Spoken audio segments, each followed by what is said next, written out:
Өзжан Дениз түрік актері, әнші, композитор, жазушы және режиссер. 1972 жылы 19 мамырда Түркияның Анкара қаласында дүниеге келген. 5 жасында оның отбасы Айдын қаласына қоныс аударды. Ол жерде оның балалық шағы өтті. Музыкалық таланты мен модельдік келбеті бар. Өзжан жастайынан өнерге қызығушылық танытқан. Ата-анасы оған қарсы болмаған. Ол мектепті тастап шығармашылыққа толықтай зен қойған. 2008 жылы Өзжан түрк актрисасы Фахрие Evcenмен қарым-қатынас бастайды. Тіпті олар 2012 жылы «Сен менің үйімсің» фильмінде бірге рөл ойнайды. Жұп үйленуді жоспарлаған, бірақ 2013 жылы ажырасады, яғни айырылысады. Себебі Фахрие Өзжанды опасыздық жасады деп күдіктенеді. Бұл күдігі расталып, актер жас модельге ғашық болған екен.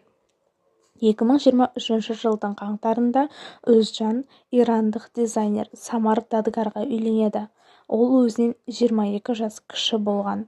Бұл неке актердің жанкүйерлері мен жақындарын таң қалдырды. Бірақ Өзжан жас айырмашылығы олардың отбасылық бақыттарына әсер етпейтінін айтқан. Фахри Evcen болса, Өзжанның бұрынғы сүйіктісі 2019 жылы түрік актері Бурак Özçivitке тұрмысқа шығады. Олар 2 ұл тәрбиелеп отыр және актерлік мансабын сәтті жалғастыруда. Өзжан Дениз киноиндустрияда белсенді жұмыс істеп, фильм және сериалдарға және тіпті музыкалық мансабын да жалғастыруда.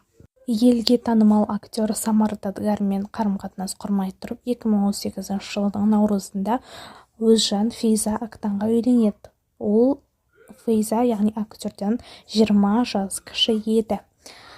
Сол жылы олардың Күзей есімді ұлы дүниеге келеді, алайда бұл некесі ұзаққа созылмайды. 2019 жылы ажырасып кетеді. Ажырасқаннан кейін ерлі-зайыптылар баланың қамқорлығы үшін соттасып жүреді.